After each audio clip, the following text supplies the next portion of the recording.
நேயர்களுக்கு வணக்கம். இன்னைக்கு நம்ம யாரை சந்திக்க இருக்கோம் அப்படின்னு பார்த்தீங்கன்னா, தமிழகத்தில் இருக்கக்கூடிய மருத்துவர்களே முக்கியமான மருத்துவர் டாக்டர் வெற்றிவேல் அவரை தான் சந்திக்க இருக்கிறோம். பிவெல் அப்படின்ற ஹாஸ்பிட்டலோட நிறுவனர் இவர். இந்த ஹாஸ்பிட்டலில் நிறுவனது மட்டும் இல்லாமல் தமிழகம் எங்கும் கிளை பரப்பி நம்ம முன்னாடி பிரம்மாண்டமாக அமர்ந்திருக்கிறாரு. அவரை தான் இன்னைக்கு சந்திக்க இருக்கிறோம். வாங்க நிகழ்ச்சிக்குள்ளே போகலாம். பிவெல்ல நடந்த நெகிழ்ச்சியான சம்பவங்கள் ஏதாவது இருந்தால் அதை ஷேர் பண்ணிக்கோங்க சார்.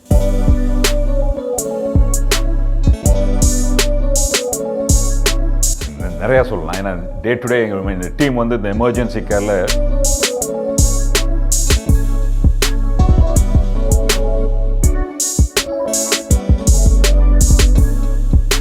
ரொம்ப பாசிட்டிவாக இருக்குது பேரை கேட்குறப்ப. இது எப்படி உங்களுக்கு தோணுச்சு இதுக்கு வந்து பிவெல் அப்படின்னு இந்த நெட்வொர்க்கிங் பேர் வைக்கணும் அப்படின்னு? கெட்வெல்னா உங்களுக்கு வியாதி வந்ததுக்கப்புறம் நீங்கள் கெட்வெல்னு சொல்கிறது. பிவெல்னா நான் எப்படி ஒரு ஹாஸ்பிட்டலில் வந்து செலக்ட் பண்ணணும், சூஸ் பண்ணணும்? நான் ஏன் பிவெல்ல செலக்ட் பண்ணணும்? கரண்ட்லி மக்கள் வந்து எதுனாலும் பெரிய ஹாஸ்பிட்டல் போயணுங்கிறது ஒரு பிஹேவியர். அதை ரிவர்ஸ் பண்ணி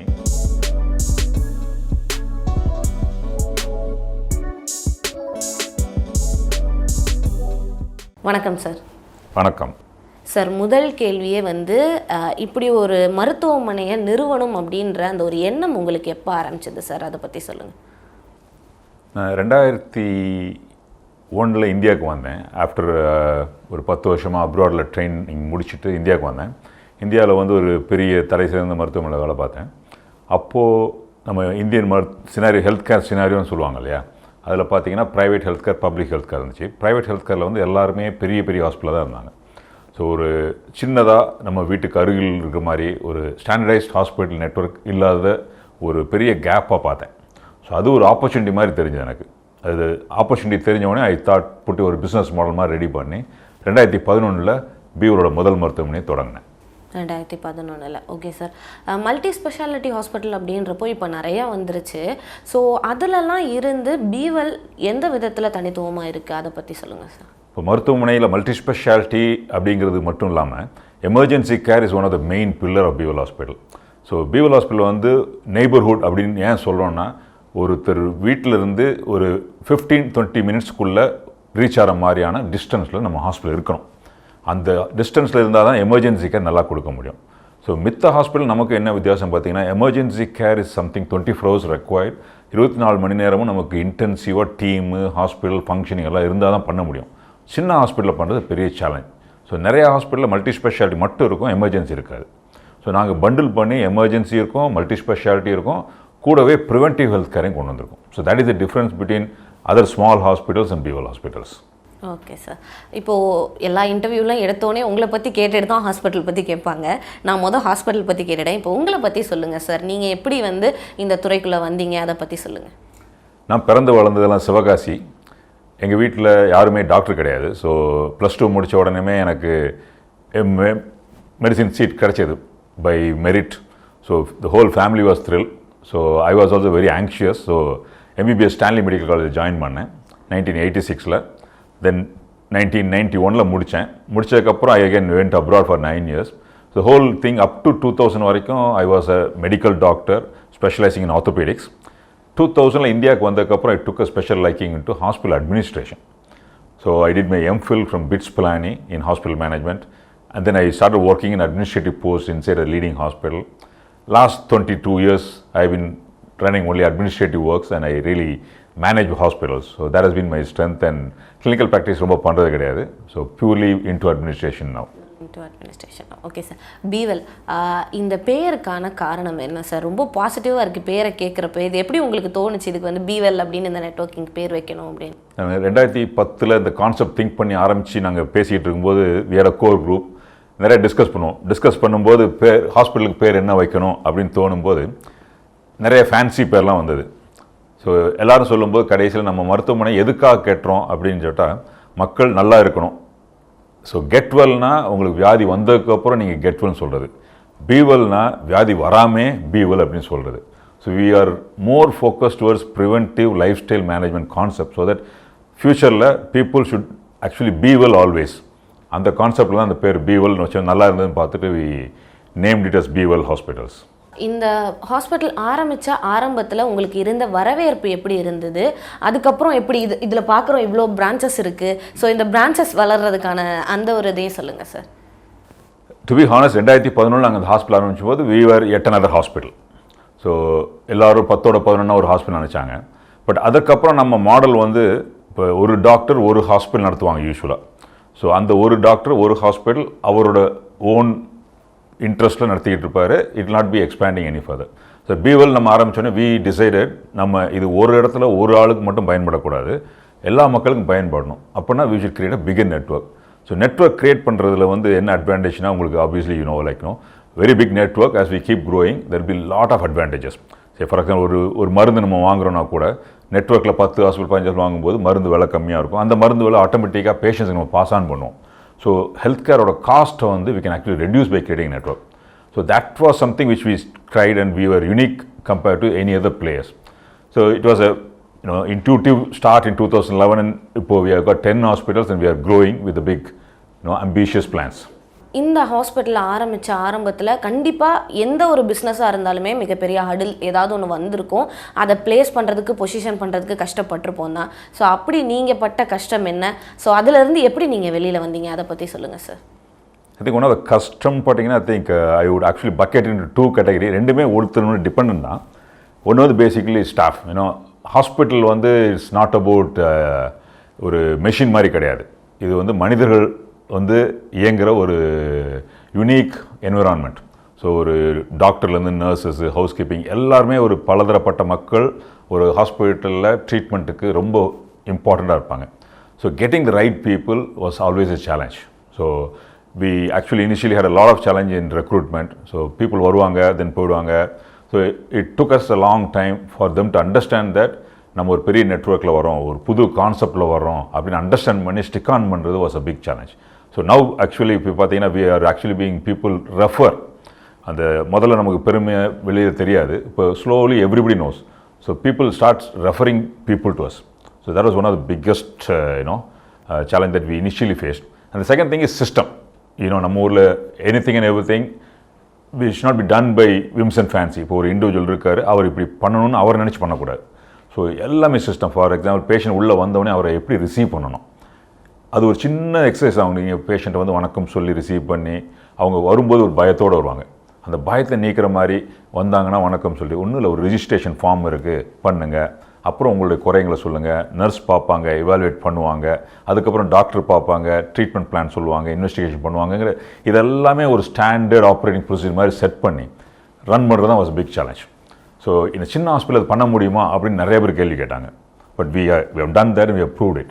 ஸோ எங்களை 10 ஹாஸ்பிட்டல் போனீங்கனாலும் எல்லா ப்ரொசீஜர்ஸ் இதை மாதிரி நான் சொன்ன குட்டி குட்டி அட்மிஷன் ப்ரொசீஜர் வந்து டிஸ்சார்ஜ் ப்ரொசீஜர், பயோமெடிக்கல், ஆட்டோக்ளேவ் அப்படி ஒன்றுனா ஏகப்பட்ட ப்ரொசீஜர் வந்து ஸ்டாண்டர்டைஸ் பண்ணி it has been very, very meticulously followed by the team. So that is, I think, one of the biggest challenge that we've overcome in the last 10 years. Okay sir. ஆரம்பத்தில் என்ன மாதிரியான ground ஒர்க்லாம் பண்ணுற மாதிரி இருந்துச்சு, என்ன மாதிரி ரிசர்ச் பண்ணுற மாதிரி இருந்துச்சு? இப்போ ஒரு ஹாஸ்பிட்டல் ஆரம்பிக்கணும்னா இந்த ஏரியாவில் ஆரம்பிக்கணும், ஸோ அந்த மாதிரி விஷயங்கள்லாம் கூட இருந்திருக்கும்ல, அதை பற்றி சொல்லுங்கள் சார். யூஸ்வலாக ஹாஸ்பிட்டல் ஆரம்பிக்கும் போது ஃபீசிபிலிட்டி ஸ்டடின்னு ஒன்று பண்ணுவோம். இப்போ எந்த லொக்கேஷன் நமக்கு ரொம்ப முக்கியம், எந்த இடத்துல ஹாஸ்பிட்டல் இருக்கக்கூடாது, அந்த மாதிரி 2 டிசிஷன் பண்ணுவோம். பட் பீவல் மாதிரி ஹாஸ்பிட்டல் வந்து சிட்டி ஊருக்குள்ளே இருக்கணுங்கிற அவசியம் கிடையாதுன்னு ஒரு முடிவு பண்ணுறோம். So periurban is the tag that we have put. Periurban அப்போ சென்னையை சுற்றி இருக்கணும். சென்னையை சுற்றி பார்த்தீங்கன்னா இப்போ செங்கல்பட்டு வரைக்கும் சென்னை ஆயிடுச்சு. சிட்டி வளர்ந்துக்கிட்டே போகுது. வளரும்போது அந்த இண்டஸ்ட்ரியலைசேஷன் ஃப்யூச்சரில் அர்பன் ஆகும். So that is what is பெரிய urban location. So currently it be developing, ஃப்யூச்சரில் it become develop place. So that is a sweet spot for us. where population will expand, where affordability will increase, industrial dominance will occur. அதே மாதிரி அவங்க வந்து சிட்டிக்குள்ளே வர்றது 40 நிமிஷம் 50 நிமிஷம் ஆகும். So they need not travel all the way for a big hospital. So அதனால் பெரிய urban location is one of the sweet spot for us. We do a thorough market study, presence of hospital, நமக்கு அங்கே doctors கிடைப்பாங்களா, nurses கிடைப்பாங்களா, எல்லாமே ஒரு study மாதிரி. We have a separate team which does a feasibility study. அது முடிவு பண்ணக்கப்புறம் we actually narrow down on either hospital building கிடைச்சதுன்னா hospital building அப்படியே நாங்கள் வாடகைக்கு எடுப்போம். இல்லைனா ஒரு கட்டடம் வச்சுருக்காங்க, அதை மாடிஃபை பண்ணி கொடுக்குறாங்கன்னா அது பண்ணுவோம். இல்லை இடம் மட்டும் இருக்குது, கெட்டி கொடுக்க யாராவது இருந்தாங்கன்னா எடுப்போம். But we follow asset light model. பீவலில் we don't buy land and building. So எல்லா பில்டிங்குமே நம்ம வாடகைக்கு எடுத்து அதை ஹாஸ்பிட்டலை கன்வெர்ட் பண்ணி நடத்துறதுனால எங்களுக்கு அது கேபிட்டல் எஃபிஷியன்சியாக இருக்கும். We don't put our money into one land and building. rather we would build 3 hospitals with the same money. Okay sir. Okay, இப்போ பேஷண்ட்ஸ் வைஸ் பார்க்குறப்போ ஒருத்தவங்க உள்ளே வராங்க அப்படின்னா ஒரு ஹாஸ்பிட்டலில் பூரணமாக குணமாயிட்டு வரணும்னு நினைப்பாங்க, அதே சமயத்தில் காஸ்ட் எஃபிஷியண்ட்டாகவும் இருக்கணும் அப்படின்னு நினைப்பாங்க. பிவெல் பொறுத்த வரைக்கும் எப்படி சார் காஸ்ட் எஃபிஷியண்ட்டாக, அதை பற்றி என்ன சொல்ல நினைக்கிறேன்? இந்த மாடலில் தான் நாங்கள் வந்து மெயினாக accessibility, affordability and quality health care, இது 3 தான் வந்து நாங்கள் ஃப்ரேம் பண்ணதே மெயின் ரீசன். இப்போ அக்சசபிள் நான் சொல்லிட்டேன், உங்களுக்கு இடம் பக்கமாக இருக்கணும், ஆஸ் சூன் அஸ் பாசிபிள் நெய்பர்ஹுட்டில் இருக்கணுங்கிறது ஒரு criteria for Be Well hospital. Second, affordability. இது அஃபோர்டபிலிட்டியில் மக்கள் மைண்டில் என்ன இருக்குன்னா, இப்போ ஹெல்த் கேர் காஸ்ட் அஃபோர்டபுள் கம்மியாக இருந்தால் குவாலிட்டி கம்மியாக இருக்குமோங்கிறது மைண்டில் நேச்சுரலாக வந்துடும். But it is not at also. இந்த காஸ்ட் ஏன் குறையுது, ஏன் எங்களால் கம்மியாக பண்ண முடியுது அப்படிங்கிறதுக்கு ரீசன் என்னென்னு பார்த்தீங்கன்னா, அவர் ஃபெசிலிட்டி ஸ்மால். 25,000 சதுரடி தான் இருக்கும் எங்கள் ஹாஸ்பிட்டல் பில்டிங். 50லேருந்து 75 பெட்டு மட்டும்தான் இருக்கும். இதை மேனேஜ் பண்ணுறது வந்து ரொம்ப எஃபிஷியண்ட்டாக பண்ணலாம், காஸ்ட் ஸ்ட்ரக்சர் கம்மியாக இருக்கும். So that we don't invest, பெரிய பில்டிங் போட்டு பெரிய லாபி, பெரிய சென்ட்ரலைஸ்ட் ஏர் கண்டிஷன் அந்த மாதிரி பண்ணும்போது ப்ராஜெக்ட் காஸ்ட் ஹை ஆகிடும். ஸோ அதை ரெக்கவர் பண்ணும்போது உங்களுடைய cost that you pass on to your customer will be very high. அதில் we have been very clear. Day ஒன்லேயே எங்களுடைய ப்ராஜெக்ட்டில் பார்த்தீங்கன்னா எவ்ரிதிங் அப்சல்யூட் எசென்ஷியல் இருந்தால் இன்வெஸ்ட் பண்ணும். அண்ட் ஹாஸ்பிட்டல் வந்து நீட் அண்ட் க்ளீனாக இருக்கணும். We don't want a high end star hotel மாதிரி ஆம்பியன்ஸ் இருக்கணுங்கிறதுக்கு இன்வெஸ்ட் பண்ண மாட்டோம். ஸோ அந்த மாதிரி எவ்ரி ஸ்டெப்பில் வி ஆக்சுவலி கண்ட்ரோல் காஸ்ட். அந்த controlling cost actually leads to affordability. Simple, for example ஒரு ப்ரொசீஜர் இப்போ எங்கள் ஹாஸ்பிட்டலில் பண்ணுறதுக்கும் ஒரு பெரிய ஹாஸ்பிட்டல் பண்ணுறதுக்கும் பார்த்தீங்கன்னா we are 1/3 of the cost and quality at par with any institution. Same 3 days strength of stay, patient 3 நாள் தான் இருப்பாங்க ஹாஸ்பிட்டலில், சேம் ரெக்கவரி, இன்ஃபெக்ஷன் இருக்காது, they will get back to the normal life as soon as possible. So with all the quality measured, we are actually really affordable by having the structured project cost control and efficiency built into the system. Okay sir. இப்போ பிவெல் ஹாஸ்பிட்டல்னு வரப்போ நீங்கள் ஒருத்தர் மட்டும் doctor கிடையாது, உங்களுக்கு கீழே நிறைய doctors இருக்காங்க. ஸோ டாக்டர்ஸ் ரெக்ரூட்மெண்ட் அப்படின்றத நீங்கள் எப்படி பண்ணுறீங்க சார்? அதை பற்றி என்னென்ன மாதிரியான குவாலிட்டிஸ் வச்சு நீங்கள் எடுக்கிறீங்க, அதை பற்றி சொல்லுங்கள். பிவெல் இப்போ தமிழ்நாடு புறம் பார்த்தீங்கன்னா இந்தியா கூட பார்த்தீங்கன்னா கன்சல்டன்ட்ஸ் அப்படிங்கிறவங்க வந்து யூஸ்வலாக அது எல்பியான fee for service model. So ஒரு ஆர்த்தோ டாக்டர் ஆகட்டும், ஒரு நியூரோ டாக்டர் ஆகட்டும், நம்ம பேஷண்ட்டுக்கு தேவைப்படும் போது கூப்பிட்டா வந்து கேர் கொடுத்துட்டு போவாங்க. அது தவிர எம்ப்ளாயி மாடல் ஒன்று இருக்கும். நம்ம மெயினான ஆங்கர் டாக்டர்ஸ் வந்து நம்ம எம்ப்ளாய் பண்ணியிருப்போம். So they will be part of Bewell hospital. அந்த recruitment process is different. So அதுக்கு ஒரு தனி க்ரைட்டீரியா வச்சுருப்போம், எலிஜிபிலிட்டி க்ரைட்டீரியா, குவாலிஃபிகேஷன் வச்சுருப்போம். அதுபடி இன்டர்வியூ தான் அசஸ். அது தவிர இந்த கன்சல்டன்ட்ஸ் அப்படிங்கும்போது we have a credentialing committee which actually இப்போ ஏதாவது ஒரு டாக்டர் வர்றாருன்னா அவரை பற்றி நம்ம தெரிஞ்சுக்குவோம், அவருடைய குவாலிட்டி சிஸ்டம் தெரிஞ்சுக்குவோம், அவரோட சர்டிஃபிகேட் குவாலிஃபிகேஷன் பார்த்துக்குவோம். We do some reference check, ஒரு சர்டன் க்ரைட்டீரியா வச்சு அசஸ் பண்ணி then will credentialing. Credentialing means that this doctor can come in to Bewell hospital and treat Bewell hospital. Patient admit பண்ணலாம், treat பண்ணலாம் அப்படிங்கிறதுக்கு ஒரு privilege கொடுப்போம். So this is the proper structure credentialing process that we follow. அதில் வந்து பார்த்தீங்கன்னா இப்போ doctors consultants வந்து you have lot of specialist, lot of consultant. So ஒவ்வொரு ஹாஸ்பிட்டலுக்கும் அந்தந்த ஜாகிரபியில் இருக்கிறது பார்ப்போம். இப்போ எங்களுக்கு இப்போ பூந்தமல்லி அப்படின்னு ஒரு ஹாஸ்பிட்டல்னா பூந்தமல்லி சுற்று வட்டாரத்தில் இருக்கிற டாக்டர் ஸ்பெஷலிஸ்ட் தான் ஃபஸ்ட்டு ப்ரையாரிட்டி கொடுப்போம். ஏன்னா அவங்க தான் வந்து நமக்கு பேஷண்ட்டுக்கு எதாவது ப்ராப்ளம்னா நியர்பையாக இருப்பாங்க. ஸோ அந்தந்த ஊரில் அந்தந்த கன்சல்டன்ட் இந்த மாதிரி க்ரெடென்ஷியல் பண்ணி வி ரோப்பின் தான். டாக்டர், இப்போ எனக்கு ஒரு பிரச்சனை வந்திருக்கு, மெடிக்கல் வைஸாக ஏதோ ஒரு பிரச்சனை வந்திருக்கு, நிறைய மல்டி ஸ்பெஷாலிட்டி ஹாஸ்பிட்டல்ஸ் இருக்குது, சின்ன சின்ன ஹாஸ்பிட்டல்ஸ் இருக்குது. நான் எப்படி ஒரு ஹாஸ்பிட்டலில் வந்து செலக்ட் பண்ணணும், சூஸ் பண்ணணும்? நான் ஏன் பிவெல்ல செலக்ட் பண்ணணும், அதை சொல்லுங்கள். Very important question. ஆக்சுவலி இந்த சேம் கொஸ்டின் அப்ளை இப்போ பிவெல் எதுக்காக கேட்டணும்னா ஒன் ஆஃப் மெயின் ரீசன் இதுதான். இப்போ கரண்ட்லி ப்ரைவேட் ஹாஸ்பிட்டல் ஸ்பேஸில் மக்கள் வந்து ஒரு பிரச்சனை அப்படின்னா நேராக ஒரு பெரிய ஹாஸ்பிட்டல் போயிடணும் அப்படிங்கிறது வந்து மைண்டில் இருக்குது. இப்போ இன்றைக்கி தேதியில் ஏன் போகிறாங்க அப்படின்ட்டா அப்படியே பழகிட்டோம், வேறு எதுவும் எங்களுக்கு சாய்ஸ் இல்லை அப்படிங்கிறாங்க. வேறு குட்டி ஹாஸ்பிட்டல்னால் நம்ம சொன்ன மாதிரி ஒரு டாக்டர் நடத்திக்கிட்டு இருப்பார், அந்த டாக்டருக்கு சொந்தக்காரங்க தெரிஞ்சவங்கன்னா அந்த ஹாஸ்பிட்டல் போவாங்க, இல்லைனா ஒரு பெரிய ஹாஸ்பிட்டல் போயிடுவாங்க. இப்போ பெரிய ஹாஸ்பிட்டலில் போகிறதுல அட்வான்டேஜ் இருக்குது, டிஸ்அட்வான்டேஜ் இருக்குது. One of the main problem why நாங்கள் பிவெல் கட்டியிருக்கோம் அப்படின்னாலே to position between this small doctor ஹாஸ்பிட்டலுக்கும் பெரிய ஹாஸ்பிட்டலுக்கும். இது the caption that I can say is health care seeking behaviour. So currently மக்கள் வந்து எதுனாலும் பெரிய ஹாஸ்பிட்டல் போயணுங்கிறது ஒரு பிஹேவியர். அதை ரிவர்ஸ் பண்ணி பிவெலுக்கு வர வைக்கணும் அப்படிங்கிறது தான் ட்ரெண்டு.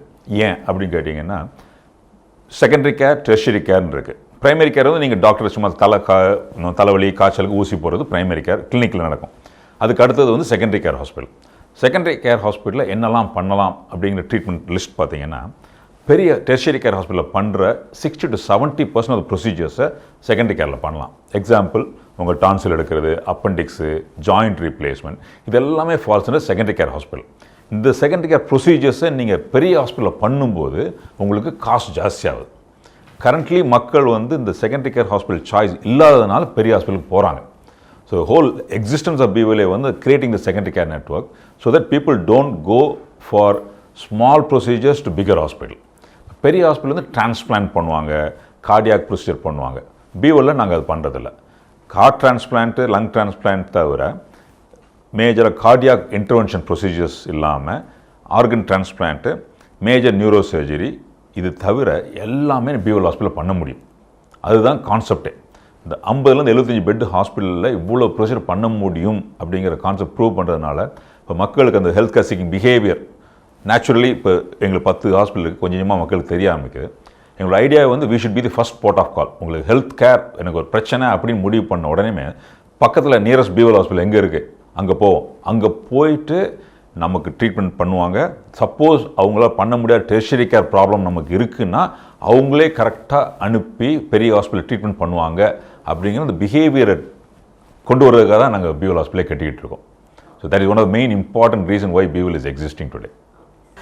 இப்போது ஹாஸ்பிட்டல் அப்படின்னு வரப்போ நிறைய நெகிழ்ச்சியான சம்பவங்கள் நடந்திருக்கும். நெகட்டிவ் சைடை விட்டுட்டு பார்க்குறப்போ நிறைய பாசிட்டிவ் விஷயங்கள் நடந்திருக்கும். ஸோ அந்த விதத்தில் BWL நடந்த நெகிழ்ச்சியான சம்பவங்கள் ஏதாவது இருந்தால் அதை ஷேர் பண்ணிக்கோங்க சார். நிறையா சொல்லலாம். ஏன்னா டே டு டே எங்கள் டீம் வந்து இந்த எமர்ஜென்சி கேரில் every day we get a patient. எங்கேயாவது ஒரு ஹாஸ்பிட்டலில் யூஸ்வலாக பேஷண்ட் வரும்போது ஒரு எமர்ஜென்சியில் ஆல்மோஸ்ட் கிரிட்டிக்கல் ஸ்டேஜில் வருவாங்க. அந்த பேஷண்ட் ரெசஸ்டேட் பண்ணியிருப்பாங்க இல்லையா. ஸோ அந்த நியூஸ் கேட்கும்போது எல்லாமே it will be giving us me adrenaline ஒரு பம்ப் இருக்கும். But I think other than that அது BWL மாடலில் one thing which I can recollect is like 2013-14 நம்ம புதுக்கோட்டையில் ஹாஸ்பிட்டல் ஆரம்பித்தோம். Pudukkottai is about 50 kilometres from Trichy. It was a district headquarters. அங்கே வந்து கவர்மெண்ட் ஹாஸ்பிட்டல் இருந்துச்சு, ப்ரைவேட் ஹாஸ்பிட்டல் நிறையா இருந்தது. நாங்களும் ஸ்டார்டட் அவர் BWL ஹாஸ்பிட்டல். அந்த ஊரில் டயாலிசிஸ் ஃபெசிலிட்டி இல்லாமல் இருந்தது. I'm talking about 2013-14. So reason வந்து they said lots of reasons, no ifs and buts சொன்னாங்க. But we were bold enough, we started a dialysis unit first in Pudukkottai. So அது வரைக்கும் patients எல்லாருமே வந்து திருச்சிக்கு 40 மினிட்ஸ் ட்ரைவ். டயாலிசிஸ் உங்களுக்கு தெரியும், வாரத்துக்கு 2 தடவை பண்ணணும். தனியாகவும் போக முடியாது, பேஷண்ட் அட்டண்டர்ஸோடு சேர்ந்து தான் போகணும். So imagine the amount of burden for the patient. வாரத்துக்கு 2 தடவை ஃபேமிலியோடு போயிட்டு வர செலவு ப்ளஸ் டிஸ்டன்ஸ், ஜேர்னி, டயர்டு எல்லாம். ஸோ அதை பிரேக் பண்ணுறதுக்கு வி டிட் தட். அண்ட் அப்போ all the patient are going to Trichy turned into BWL Pudukkottai Hospital. So that was something, which we almost made a big impact in the people's, treatment plan சொல்லி அது ஒரு பெரிய ஒரு மறக்க முடியாத ஒரு சம்பவம். அது சொல்கிறப்பே உங்களோட ஃபேஸில் தெரியுது அது எவ்வளோ உங்களுக்கு இம்பார்ட்டண்ட்டான விஷயம் அப்படின்னு, எப்படி ஒரு இம்பேக்ட் க்ரியேட் பண்ணியிருக்குன்னு. ஸோ இனி அடுத்து வந்து இந்த மருத்துவத்துறையில் உங்களோட அடுத்த கனவு, இலக்கு அப்படின்னா நீங்கள் எதை சொல்லுவீங்க சார்? நம்ம சொன்ன மாடல் பார்த்திங்கன்னா மக்கள், அதான் எல்லா மக்களுக்கும் இந்த மாதிரி ஒரு நம்ம பண்ணுற ஒரு சர்வீஸ் வந்து ரீச் ஆகணும். ஸோ ரீச் ஆகணும் அப்படின்னா we should have more number of hospital. So நாங்கள் ஒரு ஃபுல் பெரிய பிளான் பண்ணியிருக்கோம். இப்போ லாஸ்ட் 10 இயர்ஸில் 10 ஹாஸ்பிட்டல் ஆரம்பிச்சிருக்கோம். 10 ஹாஸ்பிட்டல்ஸ்லையுமே all the fundamentals have been now literally we have studied, we are very pioneer in the fundamentals now. So next phase going to be rapid expansion. So இந்தியாவில் பார்த்தீங்கன்னா ஒரு 530 pincodes இருக்குது. Pincodes are east like ஒரு district headquarters மாதிரி இருக்கும். So, based on our study, each pin code can accommodate one BWL hospital. So, இந்தியாவில் ஒரு 530 hospital போடுற அளவுக்கு market is available. So, that is what is going to be very, very attractive for us. Imagine if we can run 530 hospitals across India. The amount of network which will actually pass on the advantage to the patients, ஒன்று. ரெண்டாவது, இந்த மாதிரி network பெருசாகும்போது உங்களுக்கு இன்னும் கொஞ்சம் cost குறையும். அது தவிர பேஷண்டோட டேட்டா பேஸ், டிசீஸ் மேனேஜ்மெண்ட்ங்கிற கான்செப்ட் வந்து இப்போது future is going disease manage. முதல் சொன்ன மாதிரி preventive care is something which are very very worried about. So for example diabetic patient இருப்பாங்க, அவங்களுக்கு வந்து ஒரு மாத்திரை கொடுத்துட்டு சாப்பாடு குறைச்சிக்கோங்க, நடங்க அப்படின்னு சொல்லலாம் செய்கிறாங்க இப்போது. But there is nothing else being done at the ground level for him to educate them. அது 530 ஹாஸ்பிட்டல் இருந்தேன்னா நான் வந்து அந்த சுற்றி இருக்க டயபெட்டிக் பேஷண்ட்டோ ஹைப்பர் டென்சிவ் பேஷண்ட்ஸோ நான் உங்களை ஒரு ரோப்பின் பண்ணி ஒரு என்ரோல் மாதிரி பண்ணி அவங்களுக்கு ஒரு ட்ரைனிங், லைஃப் ஸ்டைல் ட்ரைனிங் கொடுத்து அந்த டிசீஸ்லேருந்து அவங்க சைட் எஃபெக்ட்ஸ் வராமல் கண்ட்ரோல் பண்ணி இம்ப்ரூவ் பண்ணுறது. அதே மாதிரி ப்ரீ டயபெட்டிக் பேஷண்ட்ஸுக்கு முன்னக்கூடி இன்டர்வென்ஷன் பண்ணி டயபெட்டிக் வராமல் ப்ரிவென்ட் பண்ணுறது. இதை பண்ண ஆரம்பித்தோன்னா ஓவரால் கண்ட்ரிலே வந்து பார்த்திங்கன்னா இந்த disease number will come down. The burden of healthcare problem will come down. So, the 530 hospital will do emergency care, multi-specialty and also preventive care. Thereby, overall, healthcare cost will come down by reduced price. Overall, healthcare situation in the country will improve by number of patients coming down. So, that is the larger picture that you are looking and working on it. உங்களோட இந்த திட்டங்கள் இந்த கனவுகள் எல்லாமே நிறைவடையணும் அப்படின்னு சொல்லி நாங்கள் கடவுளை பிரார்த்திக்கிறோம். ரொம்ப ரொம்ப நன்றி சார். உங்களோட பிஸி ஷெட்யூலை நாங்கள் இங்கே பார்க்குறோம். அந்த பிஸி ஷெட்யூலில் எங்களுக்கு டைம் ஒதுக்கி எங்களுக்காக BeWell ஹாஸ்பிட்டல் பற்றி உங்களை பற்றி நிறைய விஷயங்கள் ஷேர் பண்ணிக்கிட்டீங்க. ரொம்ப ரொம்ப நன்றி sir. Thank you so much. Thank you.